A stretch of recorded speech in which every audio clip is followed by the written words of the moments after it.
So before we start our discussion on magnetic materials, which is going to be the subject of this week, I would like to demonstrate to you a phenomenon that's quite related to the Hall effect.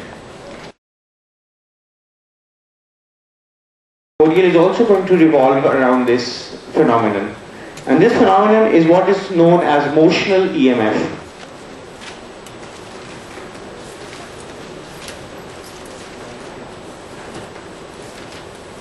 We know that in the Hall effect, an EMF is generated. So if you look at the Hall effect, there's a material through which a current is passing, some J, and this material is placed inside a magnetic field in some direction.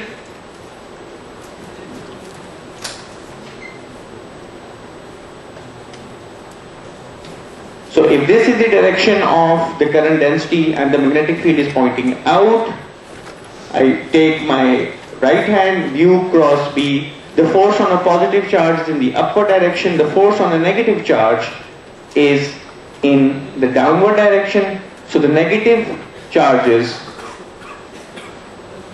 right? The negative charges will move downwards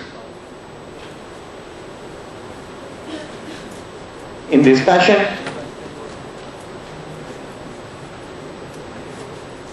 This will result in an accumulation of negative charge here and an accumulation of positive charge here. This creates an electric field inside the material, Fe.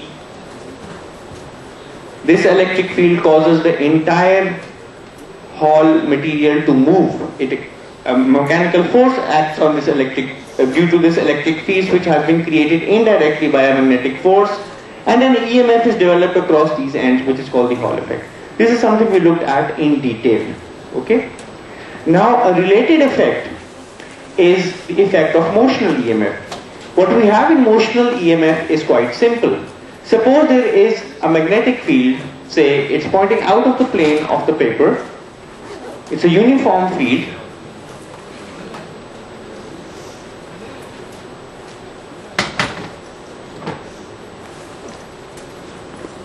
Okay.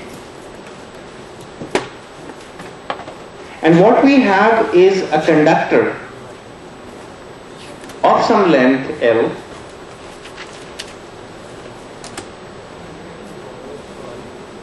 It's a metal, it's a conductor that's placed inside this uniform magnetic field.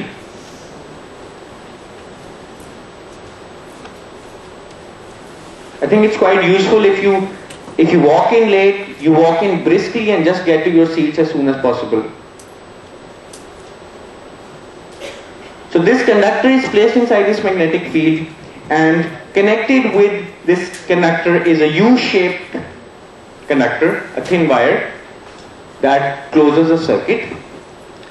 There could be some resistor here as well, some load. Now what we observe is that if everything is at rest, everything is neat and fine. However, if this conductor is moved towards the right with a certain velocity, B, then we have charge carriers inside this conductor which are mobile. Now just the mechanical act of moving this conductor through this magnetic field means that the charges are moving inside along with the rod. Just the mechanical dragging of the conductor is dragging the charge carriers inside this conductor, and these charge carriers are now moving inside a magnetic field. And there's a velocity vector and there is a magnetic field. Both of them are perpendicular, so a magnetic force has to act on these charge carriers. What this magnetic force does, in an analogous fashion to the Hall effect, it creates a charge separation. So if we look at it qualitatively, the general direction of the velocity of electrons is, the velocity of the electrons is towards the right, the magnetic field is into the plane of the paper, so there is a force that is acting downwards because I am dealing with electrons now. So this force will what this force will do, it will result in an accumulation of negative charge here and an accumulation of positive charge here, or a depletion of negative charge. Now this charge separation acts like a battery. It creates an EMF.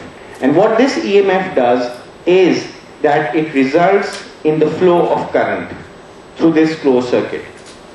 Let's look at the forces again. There's a velocity. Now the electrons are moving towards the right. They are being dragged by the mechanical motion of the conductor. So the velocity towards the right, magnetic field into the plane of the paper. This thumb is pointing in the direction of the force that acts on a positive charge. So the force is actually acting on the electrons in this direction. So negative charges will accumulate here, positive charges will accumulate here. There's a separation of charges. That is what a battery really is. Now this separation of charges is coming out by non-Coulombic work. That non-Coulombic work is done by the mechanical act of pulling this conductor through the magnetic field. Alright? So this week's tutorial is based upon this phenomenon. So I'm not going into too much details. We'll do a lot of qualitative and quantitative study of this effect. So what the net result is that an EMF develops across this conductor. This EMF is sufficient to drive a current through the circuit. So a current can flow through the circuit. Okay? This is the direction of the current, I. And this can drive a load. This can light a bulb, for example. It can operate a motor. This kind of EMF, which is created by a conductor that is dragged through a magnetic field in a plane normal to the magnetic field, is called the motional EMF. And if you look at this EMF, if I do a very rough calculation for this EMF, this is how it works out. If I have a velocity speed v, magnetic field B, then this is the direction of a general force VB, EVB, that acts on the electron. Okay? Now what this force does is that it pushes the electrons downward. Okay? And as a result of this force, what happens is an electric field is set up inside this conductor, which is pointing in this general direction. E. This is the direction of the electric field that is set up. Now when the force due to the electric field equals the force due to the motion of this conductor, then the charge accumulation ceases. So if I equate this to the electric field, I get EE. Now this capital E is just the electric field. It equals some EMF divided by the length of this conductor. Okay? So this is the motional EMF that I am talking about. So the motional EMF equals VBL. Now I've gone through this really quickly. There's a lot of subtleties and lots of nuances in this which I've reserved for the tutorial this week. Okay? So a motional EMF is produced. This EMF is proportional to the speed with which this conductor is dragged. It's proportional to the strength of the magnetic field and the length of this conductor. Now this EMF has been created due to non-Coulombic forces. So this EMF has the potential, or it has the capability to drive a current through an external circuit. Okay? So it's just like a battery. The Hall effect also acts like a battery. The motional EMF acts like a battery. In the model of the battery, we were looking at a conveyor belt that was being driven by some motor that was transporting charge from one plate to the other. So there is some non-Coulombic origin of work that creates a charge separation, and that's what a battery really is. In a chemical lead-acid battery that we have on this table, it's chemical reactions that are creating a charge separation. So this is the motional EMF. A conductor that is a part of a closed circuit can drive a current through that closed circuit if that conductor is moved inside a magnetic field. If this closed circuit is not present, even then a conductor that is dragged through a magnetic field will develop a potential difference, an electric potential difference across its ends, which is called the motional EMF. Now this is a demonstration which I have prepared for you. What we have here is quite elaborate. So basically, this is an electromagnet. This is an electromagnet, and you can see the pole faces. So a strong magnetic field, say about 500 Gauss perhaps, is being created between the poles of this magnet. Okay? There's no video projection today because the video is being used elsewhere. So this is an electromagnet, and what this does is it produces a magnetic field. So if I make a diagram of this electromagnet, what I have is two pole pieces, okay, and a magnetic field is being developed across these pole pieces. So between these pole pieces, the magnetic field is almost constant. Now, where is this magnetic field coming from? This magnetic field is coming from a pair of coils that's inside this electromagnet that is being driven by some current source. Okay? So this is just an electromagnet. A current flows through these coils. These are Helmholtz coils, supposedly.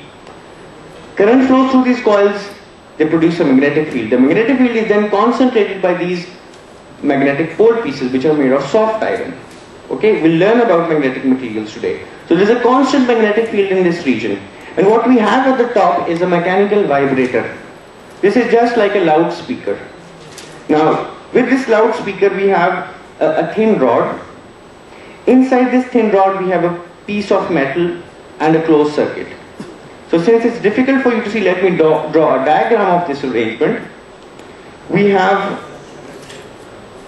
a thin rod, non-magnetic, which is attached to a loudspeaker. This is a loudspeaker. And then I have a small piece of an insulator, right?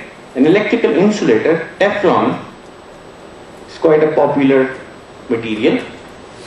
And then connected with this piece of Teflon is a conductor. Okay? So this is a conductor. It's a straight wire. Now here's a magnetic field and the conductor that is normal to the magnetic field. And connected with this conductor are two wires that are extending out. This is then going, this is then going somewhere. Now this loudspeaker is being driven, it's vibrating with the help of a function generator. This is providing a certain frequency, ramp, square, or a sawtooth voltage, whatever. And there's an audio amplifier in between, which amplifies the signal from the function generator and feeds it to this vibrator, which then oscillates. This amplifier is being powered up by a car battery or a motorbike battery. Okay, so this is the excitation circuit. We have a function generator that is driving an audio amplifier which is going into the loudspeaker. Okay, so an oscillatory voltage is applied to the loudspeaker which can then oscillate. So now what happens is that this conductor is oscillating in a magnetic field. Okay, just like the case of the motional EMF, in which a conductor moves normally to a magnetic field. The only difference is that this conductor is again moving normally to the magnetic field, but it's oscillating because we've applied an alternating voltage. So it's going down, up, down, up, down, up, down, up. And what we expect is that across these ends, let me draw a close-up of this gap. So you have a conductor which is oscillating up and down, and then there is a magnetic field that is normal to this conductor. Okay, this is our magnetic field. This conductor is oscillating up and down. So an EMF will be created, the motional EMF. And what are the faces on which the EMF, across which the EMF will be created? It will be these end faces. So in half of the cycle, a positive voltage will develop here and a negative voltage will develop here. In the other half cycle, a negative voltage will develop here and a positive voltage is going to develop here.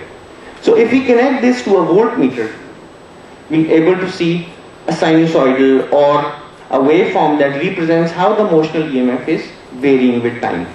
Okay, so what we've done here is that we've taken these wires, okay, and connected them to first of all a filter, a low pass filter, which you've already seen probably in the lab. Okay, so this is Okay, is this a low pass filter? An RC circuit?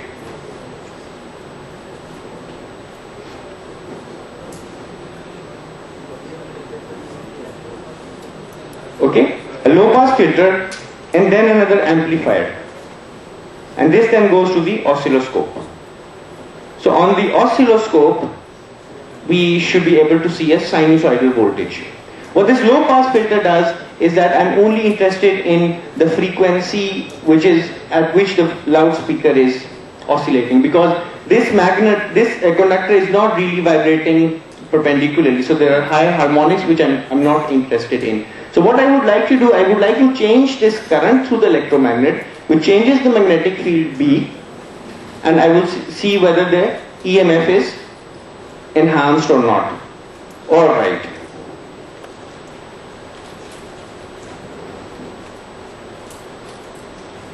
Okay.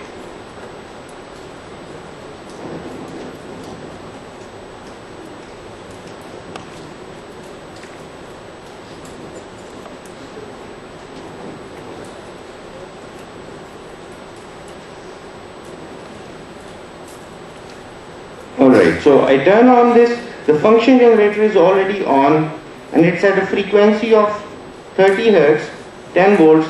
I turn on the amplifier. So this is static. Currently this vibrator is not oscillating.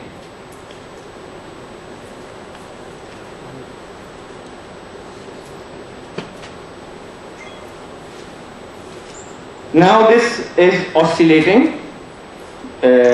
Probably if you look at it from there, it's oscillating at a certain frequency of 30 Hertz. And if you observe on the, a small EMF is developed. Okay, now this EMF is really small. If I measure this EMF, it's about 10 millivolts. A very small signal is being produced.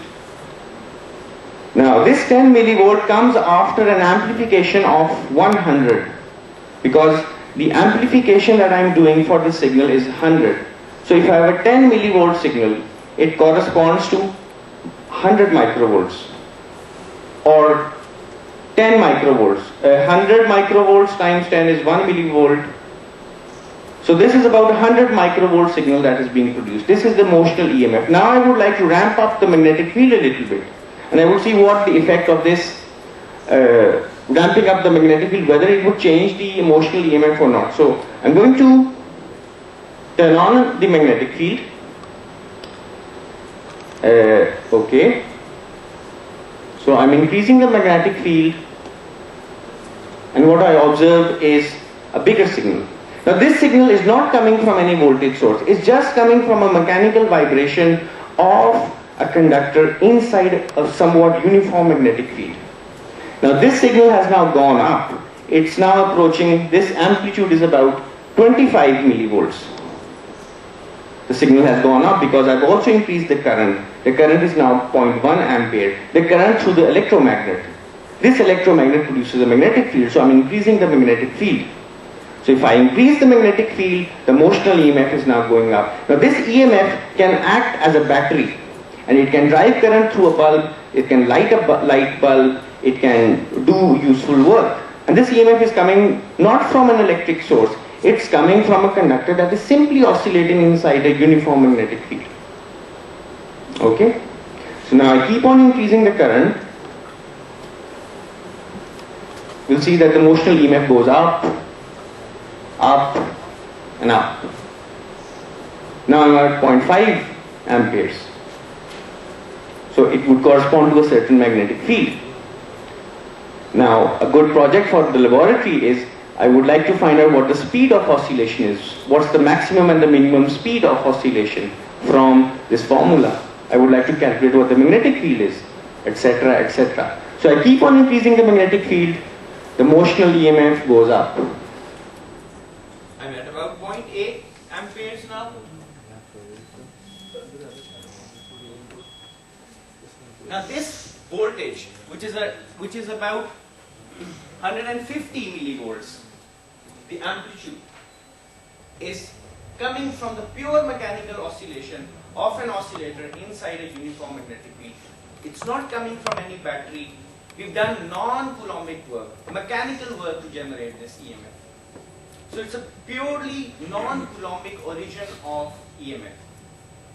Alright? It's just that this conductor is oscillating inside a uniform magnetic field. And by the way, the magnetic field is not doing any work of any kind because the magnetic field is always normal to the velocity. So this is what the whole idea of this week's tutorial is. Alright, so I keep on increasing the current. I'm at about 1.1 amperes. The voltage keeps on going up. Now I go back, I decrease the current, the voltage is going to drop. This frequency will actually match the frequency of oscillation. The frequency that we see for the signal is exactly equal to the frequency at which we are oscillating this conductor.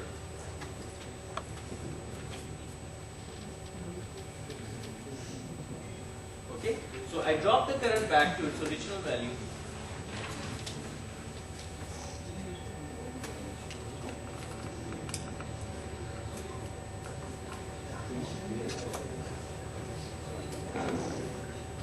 Now let me try changing the frequency of oscillation.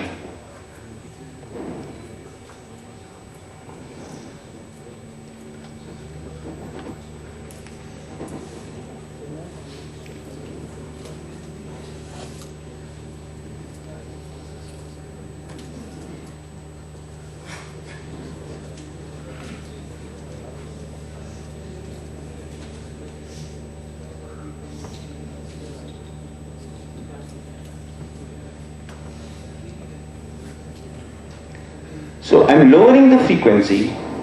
Now looking at frequency is really complicated because this is a damped oscillator. It will have a resonant peak at a certain frequency. However, in general, lowering the frequency increases the time period for the oscillation. This will have some impact on the speed at which this oscillator is oscillating. So this will affect the maximum amplitude of the EMF that is observed. So I keep on lowering the frequency, and remember I also have a cutoff frequency for the filter that I'm using.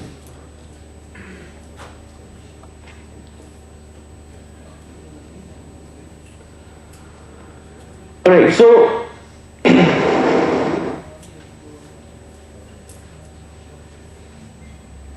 Alright, so this is at about 40 Hertz and I have a cutoff frequency of 30 Hertz. So I'm only picking up the fundamental frequency.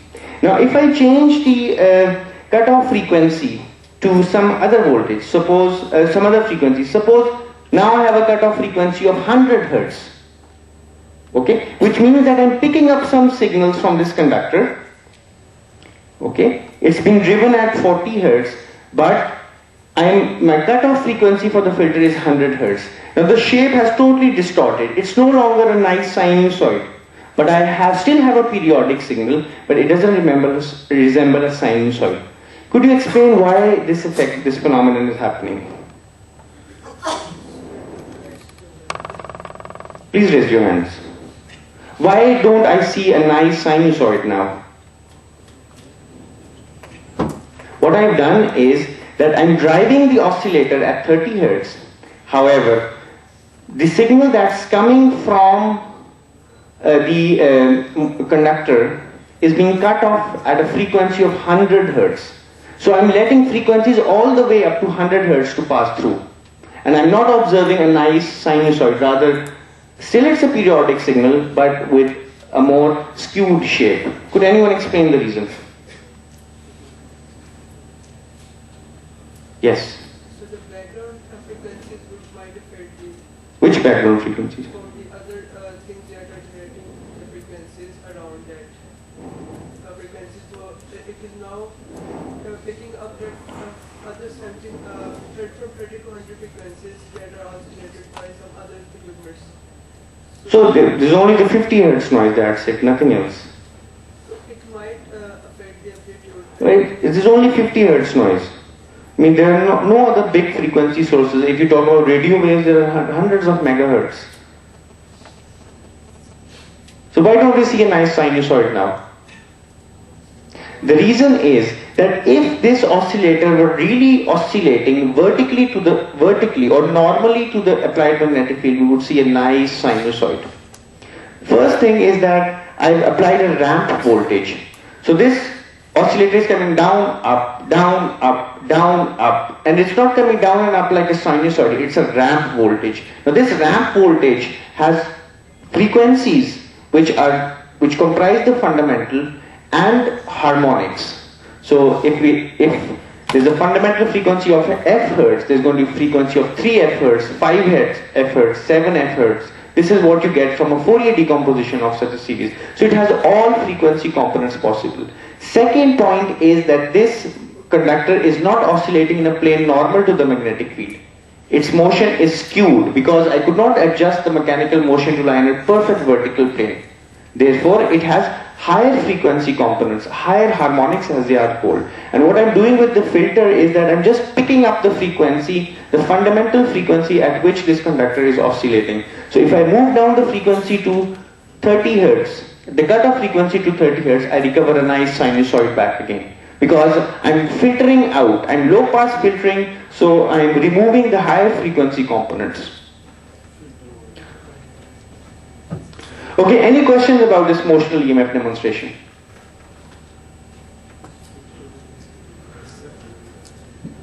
Yes. This is what I've explained in the previous 4 or 5 minutes. I'm using a low pass filter because I don't want high frequency components to creep in. Otherwise I'll get this skewed shape. There are high frequency components because this vibrator is not oscillating normally to the magnetic field, and I'm applying a ramp voltage. The ramp voltage has inbuilt higher frequency components. It's not a pure sinusoid that I'm applying. This oscillator is not oscillating as like a pure simple harmonic oscillator. Alright? Okay.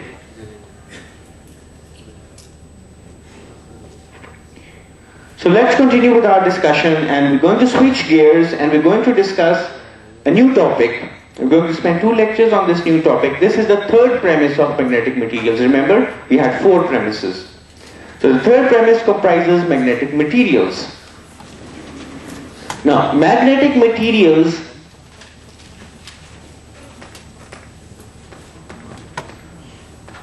are really a class of their own, because they are the workhorse of modern technology.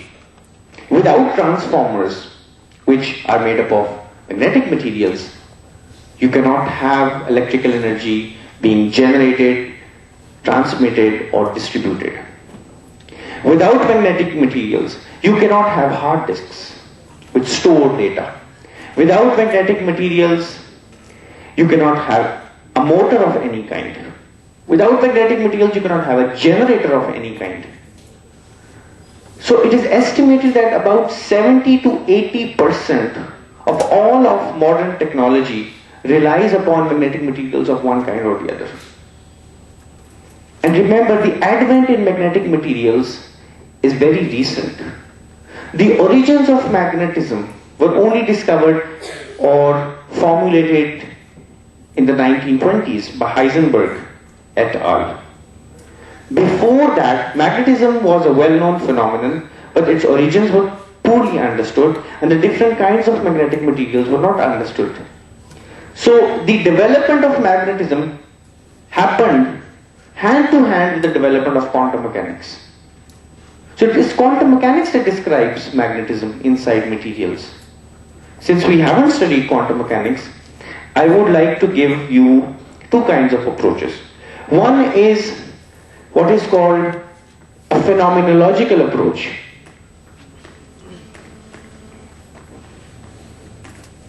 The second is a semi-classical approach, which involves some quantum mechanics, but most of it is classical mechanics. Phenomenology means I would like to state at the outset what are different kinds of magnetic materials, what are the empirical observations, how do we qualitatively classify magnetic material, what are different kinds of magnetic materials, and what is really meant by a magnetic material. Okay? If I say water is a magnetic material, You would scoff at me, you would laugh at me. But water has a certain magnetic property as well. It's called diamagnetism. So what are the different classes of magnetic material? This is something that we're going to introduce today. Now I would like to start off my discussion by introducing to you once again a solenoid, a material that an object that you've studied extensively. So if this solenoid is infinitely long, and spare me the botheration of drawing an infinite solenoid, I've just drawn a portion of it. It's a tight, infinitely long solenoid. It carries a current I. Okay? And there are small n turns per unit length. We know that inside this solenoid there exists a magnetic field that is along the axis and is uniform inside this region. And this magnetic field is mu naught Ni. Okay? Let's denote this magnetic field by B naught. Okay? So this is the magnitude of the magnetic field inside the solenoid. Inside the solenoid we have vacuum. Okay, air or vacuum. So far so good, this is something we've already learned. Now what we would like to do, we would like to have this solenoid, once again, the same solenoid, infinitely long, and inside the solenoid, say the hollow area of the solenoid, we would like to place some material which we're trying to investigate the magnetic properties of. So there is some material inside this solenoid, and we would like to look at the properties of this medium. Okay? So this is our supposed magnetic material. Now just like you have an electric field, you place a dielectric inside the electric field inside the dielectric changes because it induces charges, and those induced charges produce an electric field of their own. And what you have as a result is the resultant of the externally applied electric field and the electric field inside the dielectric produced by the induced charges inside the dielectric. And exactly an analogous phenomenon takes place here. Okay? So now what I would like to draw is this magnetic material is placed inside this magnetic field. It's an external magnetic field that does not depend upon the material. It's just there. Agreed? Now I would like to draw a conceptual diagram in which I replace the outer solenoid. I just don't draw the outer solenoid. Okay? I just draw the material.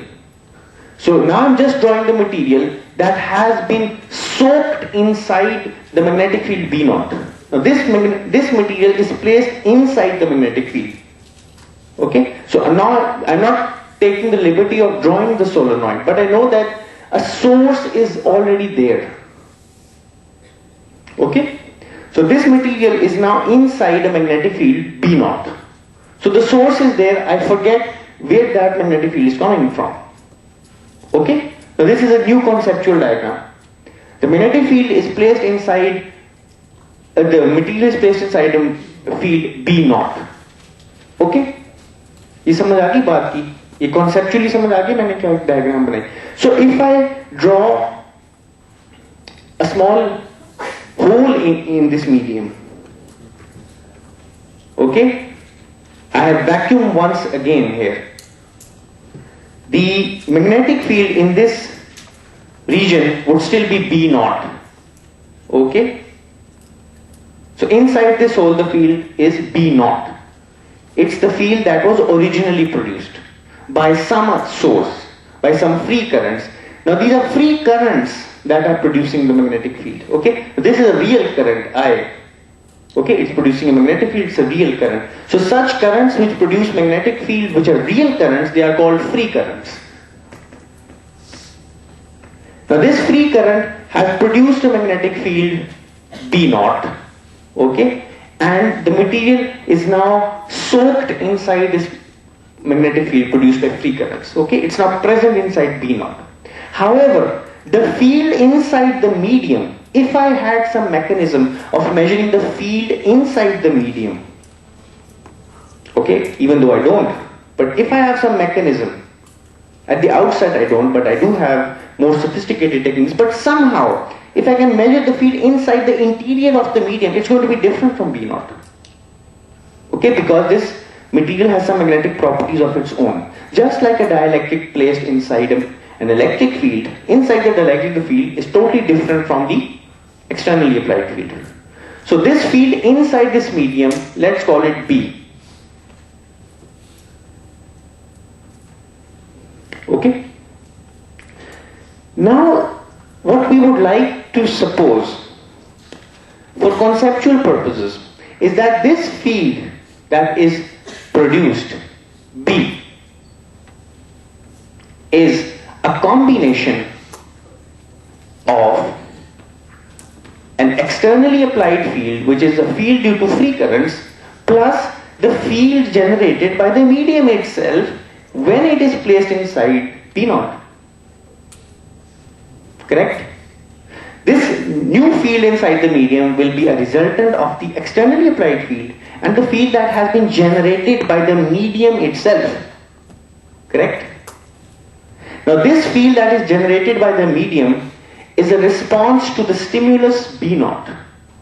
B naught is the stimulus and it creates a response inside the medium which is captured in this term Bm, the field due to the magnetic medium, and the net field inside the medium is a combination of B naught and Bm in this fashion. Okay? यहाँ तक बात समझ आ गई? मैं बहुत आहिस्ता चल रहा हूँ क्योंकि it's a logical argument that I would like to build up. Now, this magnetic field that is produced as a response, let's try to model this magnetic field. And how do we model it? We would like to model it by another solenoid. Every magnetic field can be, a uniform magnetic field can be modeled by a solenoid. Okay, if you have a uniform field, it's modeled by a solenoid. Because inside an infinite solenoid, the field is uniform. So we are assuming that this material is homogeneous. Homogeneous means it's same everywhere. Okay, so the field here is B, the field here is B, here is B, everywhere it's B. So let's use a solenoid to model this. G. Now forget about the hole. Okay. Now what we have, we would like to model this magnetic material by another solenoid. Okay, so let's draw a solenoid that represents, that produces a field Bm. Okay, so this solenoid is a model of this magnetic material, model. Okay, and some current, if some current Im flows through this medium, through this solenoid, which is only a model, it's only a construct in our imagination, but a logical one.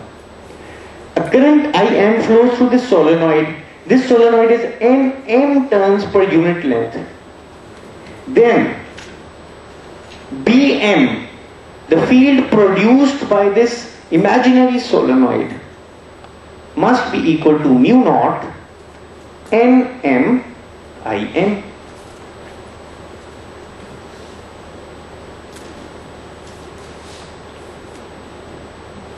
Okay? Agree? So look at our reasoning. We have produced some magnetic field B naught using a solenoid, for example. Then we forget about the solenoid, how that field is produced. Inside that field B naught, we have placed a magnetic material. In the next diagram, I don't draw the outer solenoid, I just draw the medium. Inside the medium there is a field B, which is the resultant of the field due to the free current and the field produced by the material itself when it has been placed inside B naught. Because this is the stimulus and this is the response. Okay, so now I would like to see what is the response of the medium. So this is a uniform response field, a uniform field produced by the medium, and model it through a solenoid. Okay, a current Im flows through the solenoid. This solenoid is Nm turns per unit length. So really what I'm talking about is one solenoid inside the outer solenoid. Okay. Now this is a model of the medium. The magnetic field due to the medium, its magnitude is mu naught Nm Im. This is just the formula for a solenoid. Now if I look at this field, Bm mu naught Nm Im A. Now A is the cross-sectional area of this medium, right? This cross-sectional area is A. Okay? Now if I multiply by A in the numerator, I need to divide by A as well. Okay? Now what is IMA? What is IMA? What's the magnetic moment of what? अब बताओ IMA क्या चीज है? क्या dimension होगी? कुछ आपने देखा इस तरह की चीज पहले कभी? बताओ आप. Magnetic moment of one loop, just one loop. Okay? So IMA is the magnetic moment of just one loop. Okay? And what is number of turns per unit length divided by area? What is this quantity equal to? It's the number of turns per unit volume, which is just the number of magnetic moments per unit volume. Okay, because each loop is one magnetic moment. Each loop has a magnetic moment IMA. Okay, mu of loop, this is one loop, and Nm over A is the number of loops per unit volume into mu naught. Now, generally, this is a vector. Now, if I look at this solenoid, are all the magnetic moments pointing in the same direction?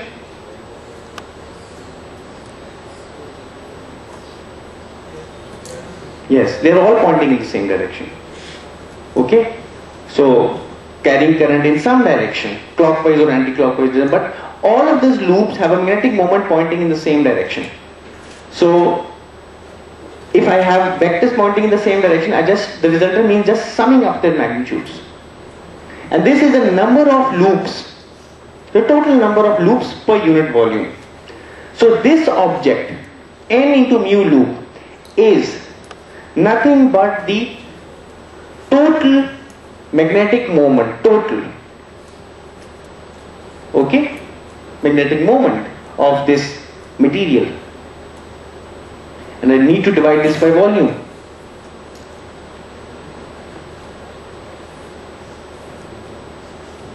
Now this quantity, which is the total magnetic moment of this piece of material when it has been placed inside an external magnetic field, divided by its volume, is called the magnetization M. The magnetization M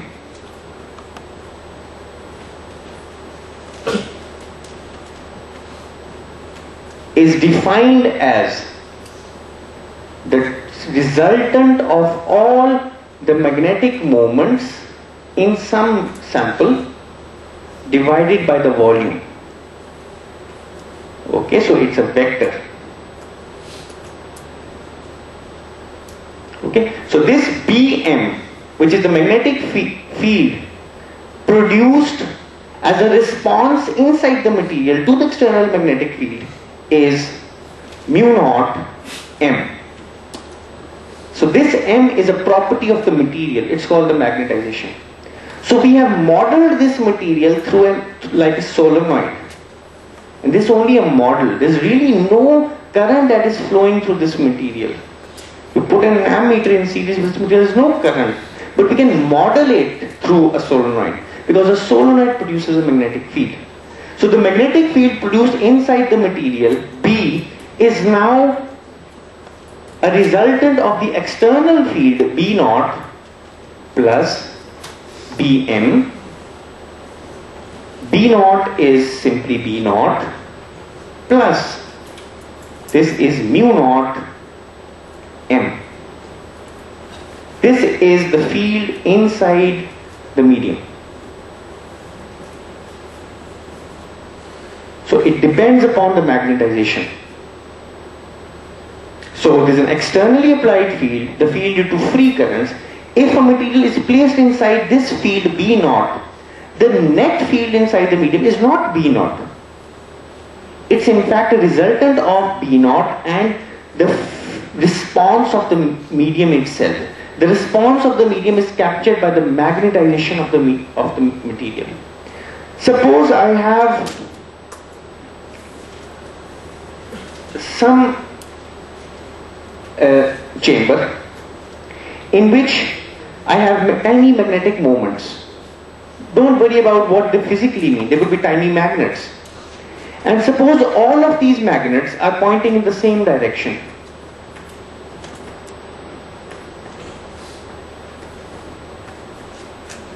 And each of these magnets has a magnetic moment mu. Okay? Now, please don't be confused with the symbol mu naught, which is the permeability of free space, and mu, which is the magnetic moment. Don't be confused with this. Okay? It's an unfortunate match of symbols. Okay? So, if all of these magnetic moments are pointing in the same direction, the volume of this chamber is V. What's the total magnetization of this sample? It's going to be N times, N is the number of moments, mu, divided by the volume of this material. This is the magnetization. And since all of them are pointing in the same direction, this is quite a straightforward vector sum. If I have the same cavity in which the magnetic moments are randomly aligned, no orientation, and these magnetic moments can individually be really, really strong.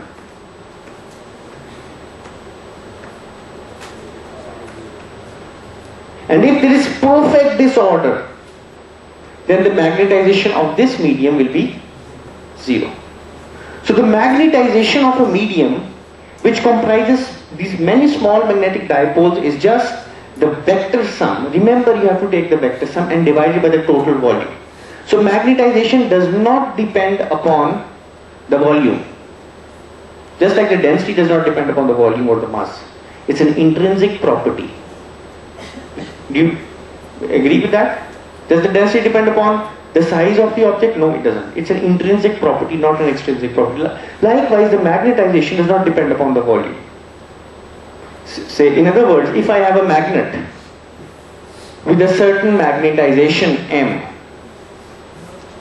okay, this is a magnet, a bar magnet, which is represented by an arrow. This is sometimes called the south pole, sometimes called the north pole. If I break this magnet into two, and I keep the material the same, I mean I just slash this magnet into two, what's the magnetization of this new magnet that's been formed? Still M. The magnetization of this new magnet that's formed is still M. Because you're halving the number of magnetic moments and you're halving the volume at the same time. Okay? So magnetization does not depend upon the volume. So if you look at this relationship, B equals B naught plus mu naught M. Let's look at it dimensionally. The dimensions of this magnetic field, which is measured in Tesla, is not the same as magnetization. What are the units of magnetization? This magnetization.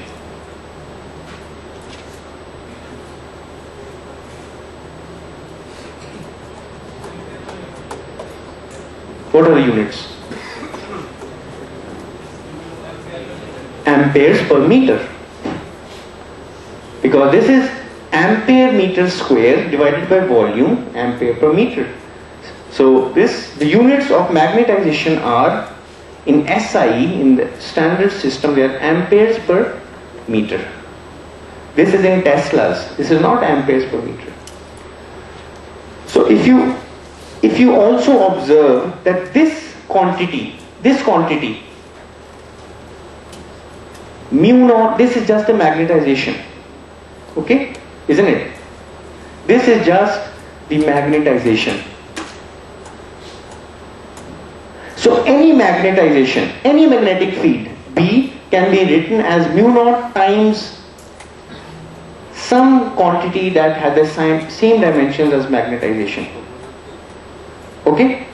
So any magnetic field can be written as mu naught times a quantity that is isodimensional with magnetization, that has the same dimensions as magnetization. Okay? So what I would like to do is, I would like to write this B naught in the following form. I would like to present a new quantity such that B naught equals mu naught times H.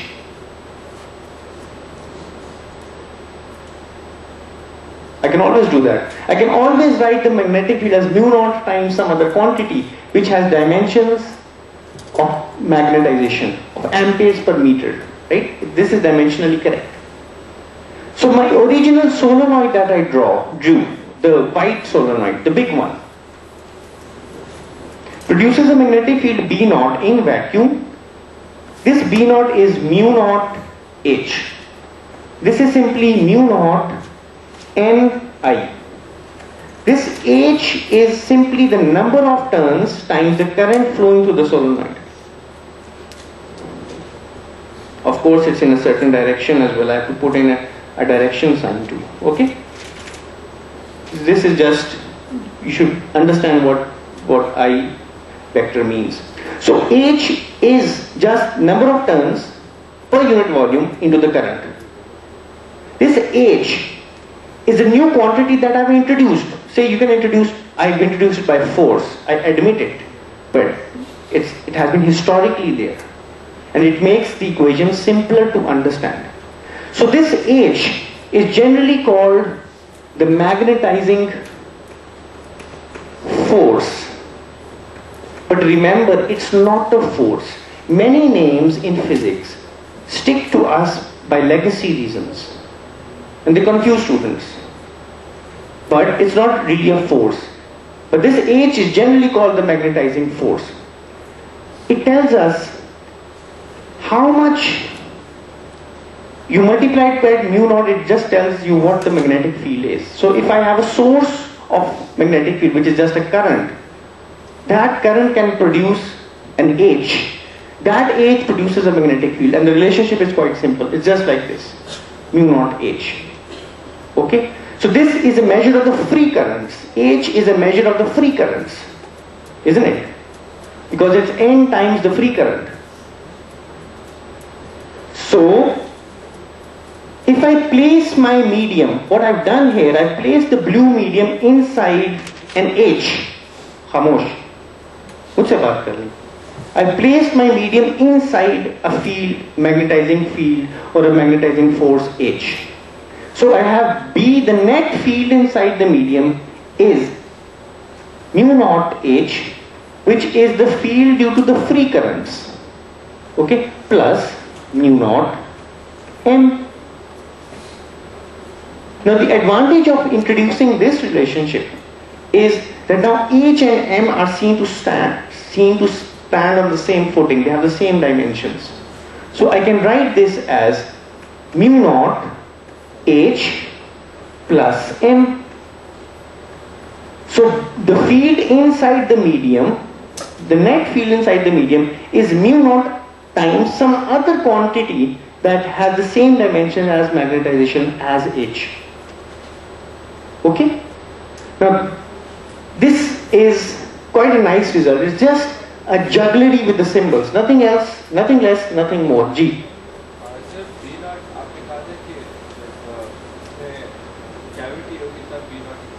ठीक है, आप cavity को भूल जाओ. उस cavity के अंदर आप देखें फील्ड बी नॉट, ये सिर्फ cavity in free space outside the medium. Okay, यार ये कैविटी से मैंने आपको समझाने के लिए बनाई थी कि बी नॉट और बी में फर्क है. Now we have a continuous medium. Okay, so inside this medium the field is B. This medium has been placed in an external field which we call B naught. Okay, and the material develops a response to B naught. That response is captured in M.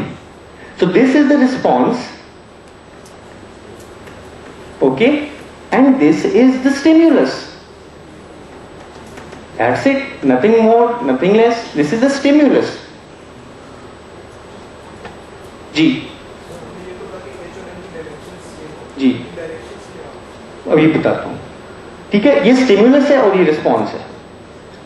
Okay, अब एक stimulus apply करते हैं किसी system पे. Whenever you have a system you apply an H to it, okay, which means you place this material inside a magnetic field. It develops some M, okay, and both H and M inside the medium add up victorially to give you a net field B. Now B is the resultant of H and M. Okay, so H and M. H is in a fixed direction. It's determined by the external solenoid, the source of the big magnetic field. Now M has to respond accordingly depending upon what kind of material we're talking about. M can be in the same direction as H, it can be parallel or anti-parallel, it can be in any direction as compared to H. And the direction will also determine what the net field inside the medium is. The direction as well as its magnitude. How big is the magnetization? So in most materials that we deal with in real life, those materials are linear. What this means is that if I have a magnetizing field H, the magnetization is proportional to H. I increase the field, the magnetization goes up. Okay? Okay, these are magnitudes.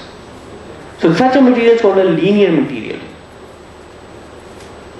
Now I can't say most materials are linear, but the most important material, which is called ferromagnets, are non-linear, by the way.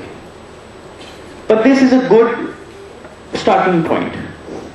So if these amplitudes are proportional, I can write M equals some constant chi M into H. Okay? Now this chi M is called the magnetic susceptibility.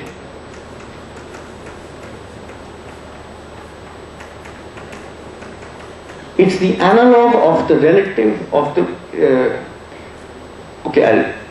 this is the electric permittivity, okay, with a certain caveat. So the magnetization, the response is proportional to the stimulus. This is all that this means. Okay, and chi can depend upon H or not. If it depends upon H, it's a non-linear material. Anyway, this is the simplest relationship I can come up with. Now this chi M, if it's positive, what does it mean? What does it mean? The magnetization is in the same direction as H. If chi M is positive,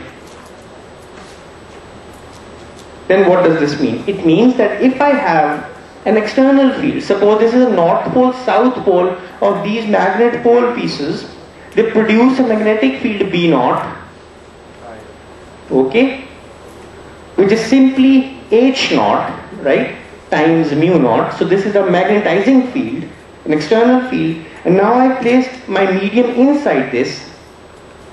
If my chi M is positive, then the magnetization is going to point in the same direction as H. So this is the direction of H, magnetization is going to point in the same direction. Now this is H, okay? This is M, the magnetization of the medium. The net field B is now going to be a vector sum of this M and H. So the net field is going to be inside the medium, is denoted by green. This is B, simply mu naught into H, this H plus M. Okay, so this is what happens if chi m is positive. This chi m positivity means that the material is paramagnetic.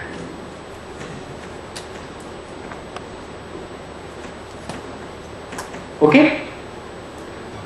I can also have another kind of medium for which chi m is negative. It's still proportional, its magnitude is still proportional to the H, but now it's negative.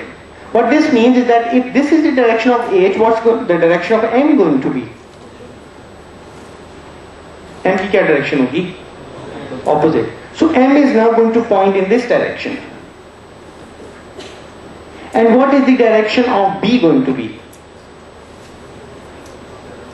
It depends upon the relative magnitudes of M and B. So it can point in any direction. It can point like this, or it can point like this, whatever. Okay, it depends upon the relative magnitudes.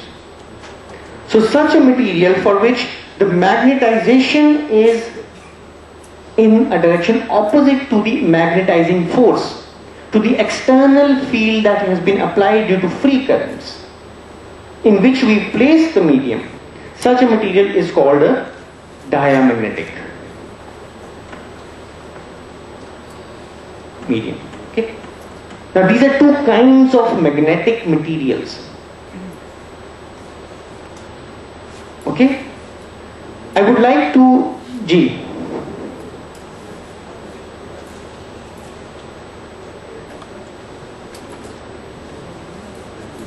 बेशुमार तरीके हैं, Aahista Aahista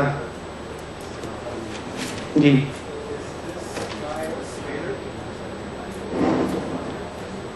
Generally, for our course, yes. Otherwise, it's a tensor. We started off with saying that the magnitudes may be additional. How did we take the jump from just magnitudes to whole magnitudes? So, it's linear means that the H is always parallel or anti-parallel. So, we are imposing that this is a scalar and it can only have positive and negative values. That's what scalar really is. Okay? Yes? Can? Chi m? Yeah, chi can be greater than 1 for ferromagnetic materials. Yeah? Exactly. These are called ferromagnets. Alright, I would like to draw a table now. Because it's important that you understand the materials that you look around, they can be para or diamagnetic. So, paramagnetic materials, diamagnetic materials. Okay? So, what I have here is sodium, cupric oxide, aluminum, liquid oxygen and oxygen gas. Sodium is 1.6 into 10 raised to power minus 6. देखो यार क्या हो गया? Cupric oxide is 2.6 into 10 raised to power minus 4. Aluminum is 1.7 into 10 raised to power minus 5. Liquid oxygen is 8.7 into 10 to the power minus 3, and oxygen gas is 3.5 into 10 to the power minus 3. What are the units of susceptibility? It's dimensionless, no units. Diamagnetic materials, which are very interesting, water. Minus 13 into 10 raised to the power minus 6. Copper. Minus 5 into 10 raised to the power minus 6. Silver. Minus 2 into 10 raised to the power minus 5. And finally, something that I would like to show you in the next class, a superconductor. A perfect type 1 superconductor has a susceptibility of -1. Okay, now if you look at these quantities, the magnitudes of susceptibilities, they're really small. For paramagnetic materials, it's extremely small and positive. For diamagnetic materials, it's extremely small and negative. Okay, so the magnetization of these materials when placed inside a magnetic field is really small, which means that the magnetic field inside these materials, when they are placed inside an external field, is almost the same as the external field, because m is so small. If m is really small, then this is small, m is small. What I have then is that this thing is really small. So the field inside the medium is just the same as the field due to the magnetizing force. Okay? So if I try to recast this equation a little bit, I have B equals mu naught H plus M, but M is now equal to chi M H. Okay, which means that mu naught 1 plus chi M H.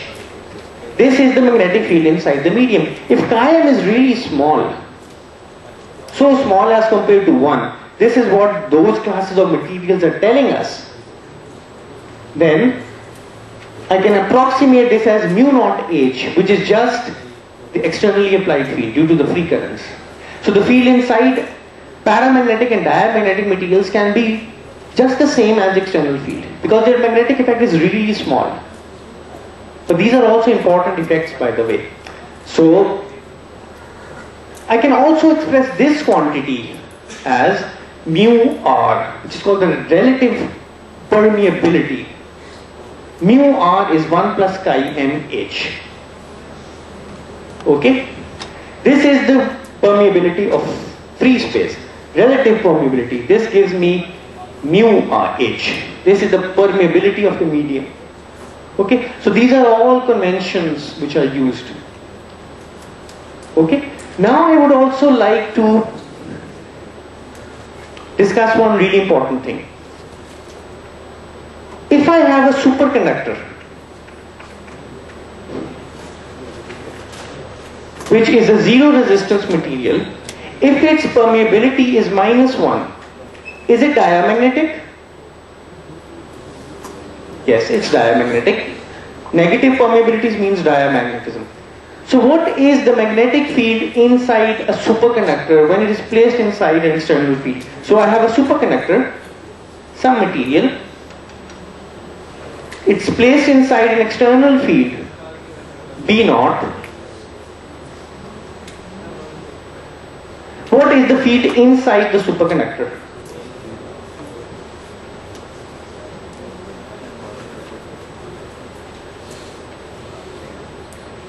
What's the field inside the superconductor?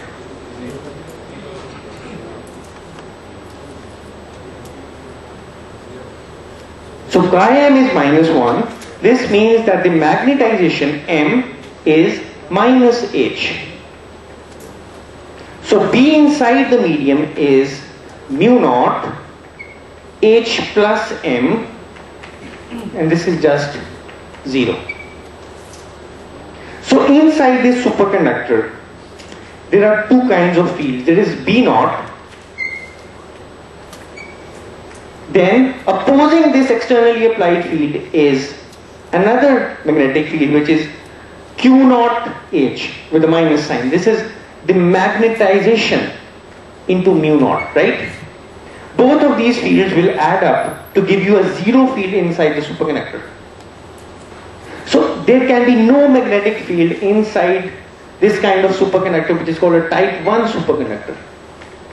So if you place such a superconductor inside a magnetic field, the magnetic field lines will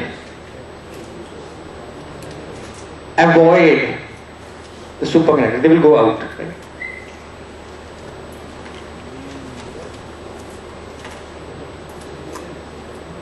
So the magnetic field will be totally expelled from the interior of this type 1 superconductor because its susceptibility is -1. It's a perfect diamagnet. The magnetization is so large that it totally cancels out the external field, B0 field. And remember, if I have a smaller B0, M will be smaller. Okay, so it's a response to the stimulus. The stimulus is our external magnetic field. And if I would like to draw a plot between H, which is the externally applied field, and the magnetization, what will this plot look like for paramagnets and diamagnets?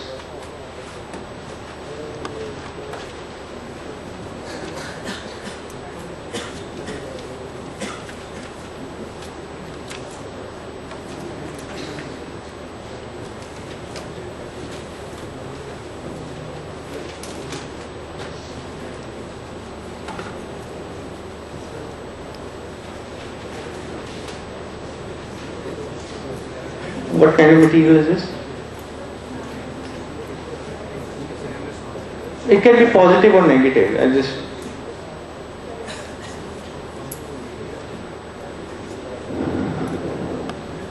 alright, so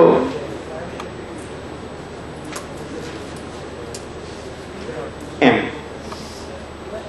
Generally difficult to draw. So this is a paramagnetic material. The slope is really small. Okay, the slope is given by the susceptibility, and this is a diamagnetic material, diamagnetic. Okay, and it's negative. It's in the opposite direction to H. And look at these values. The susceptibility for diamagnetic materials is negative, small number. For paramagnetic materials is negative and small number. And what materials are paramagnetic and what materials are diamagnetic? It depends upon the electronic structure. So this is a phenomenological treatment. We have not looked at the origins. I know at 1:45 you start blinking your ballpoints, but you come late as well. So this is a phenomenological treatment. It does not discuss the origins of paramagnetism or diamagnetism. Where are these different kinds of behaviors coming from? And we haven't looked at a third important class, which are called ferromagnetic material, which are the most important class. And there are other classes, anti-ferromagnetism, ferrimagnetism, helical magnetism. There are huge range of classes, super paramagnetism. But we're only going to discuss 3. So in the next lecture, we're going to look at the origins of paramagnetism and diamagnetism, and we're going to discuss our favorite ferromagnets. Alright, thank you very much.